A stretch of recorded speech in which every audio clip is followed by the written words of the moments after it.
தமிழக வெற்றிகளுடைய வேட்பாளர் பட்டியல் தற்போது வெளியிடப்பட்டுள்ளது. நம்முடன் பத்திரிகையாளர் ஜீவ சகாப்தன் தொலைபேசி வாயிலாக இணைகிறார். வணக்கம் ஜீவா சகாப்தன். தமிழக வெற்றிகளுடைய வேட்பாளர் பட்டியல் வெளியிடப்பட்டிருக்கு. நீங்க இதை எப்படி பாக்குறீங்க? இல்ல வேட்பாளர் பட்டியல் அது என்னங்க காமெடி பட்டியலா இருக்கு. இருக்கிற பணக்காரன் கோடீஸ்வரன் மத்த கட்சியில வாய்ப்பு கிடைக்காதவங்களுக்கு 5 கோடி ரூபாய் வாங்கிட்டு அவர் போட்டிருக்காரு. இதுல என்ன பெரிய இது இருக்கு? திமுகல வேட்பாளர் போட்டாங்கன்னா அவங்களுக்கு ஒரு கள அனுபவம் இருக்கு, கட்சி அனுபவம் இருக்கு, ஜெயிச்சிருக்காங்க, தோத்துருக்காங்க, மக்களோட நின்று இருக்காங்க, மக்கள் அவங்கள்ட்ட பாராட்டியிருக்காங்க, மக்கள் அவங்களோட மல்லு கட்டி இருக்கிறாங்க. இந்த வரலாறு கொண்டவங்கள திமுக போட்டிருக்கு, அதிமுக போட்டிருக்கு, கம்யூனிஸ்ட் கட்சி போட்டிருக்கு.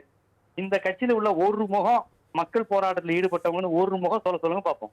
சினிமா பைனான்சியர்ஸ், கந்துவட்டி கொடுத்தவங்க, விஜயோட ஃப்ரெண்டு, இவங்களோட இதுதானே தகுதி அந்த கட்சியில சேர்றதுக்கு.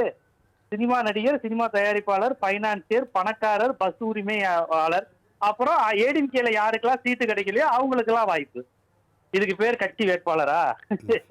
எவனா கட்சிக்காரர் இருக்கானா அந்த வேட்பாளர்ல? போஸ்ட் ஓட்டவன் எவனா இருக்கானா? ரசிகர் மன்ற தலைவர் எவனா இருக்கானா?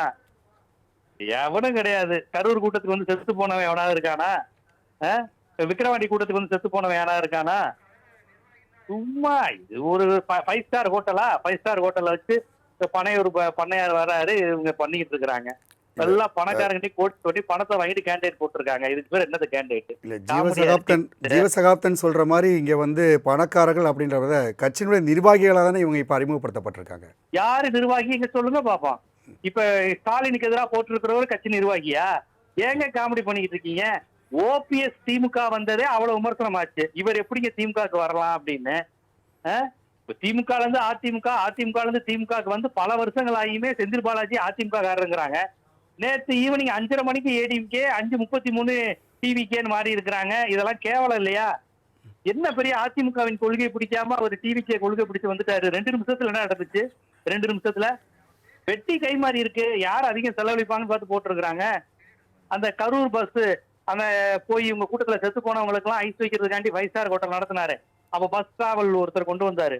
அவர் தான் ஸ்டாலினுக்கு எதிராக நிக்க போறதா பேசினாங்க. அவர் பேரு கூட ஏதோ பாபுன்னு வரும்.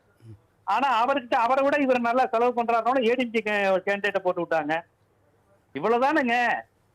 வேற என்ன? அந்த கட்சியில யாருக்கா தமிழ் தேசியம் தெரியுமா? தமிழர் அரசியல் தெரியுமா? சாதி ஒழிப்பு தெரியுமா? இடஒதுக்கீடு தெரியுமா? சட்டமன்றம் தெரியுமா? நாடாளுமன்றம் தெரியுமா? மாவட்ட செயலாளர்னா என்னன்னு தெரியுமா? பேரணினா என்னன்னு தெரியுமா? போராட்டம்னா என்னன்னு தெரியுமா? சிறை வாழ்க்கைன்னு என்னன்னு தெரியுமா?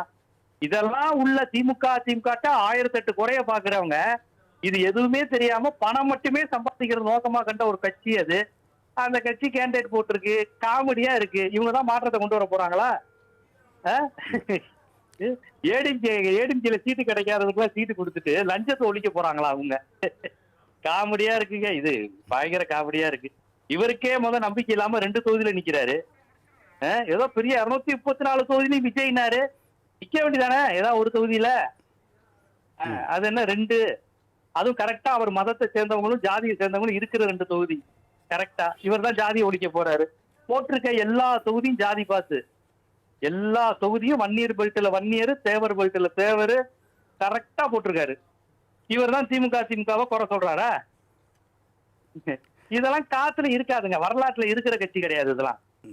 திமுக, அதிமுக, பாமக, விசிக, கம்யூனிஸ்ட் எல்லாம் வரலாற்றில் தோக்கும் ஜெயிக்கும். ஆனா வரலாற்றில் என்றும் இருக்கும். இதெல்லாம் வரலாற்றுல நிக்காது. ஒரு தோல்வி வந்தா தமிழ்நாடு விட்டு ஓடிடுவாரு, பாட ஓடிடுவாரு. வரலாம் இதெல்லாம் காமெடி பீஸ். இதெல்லாம் தொலைபேசி வாயிலாக கருத்துக்களை பதிவு செய்ததற்கு நன்றி ஜீவ சகாப்தன்.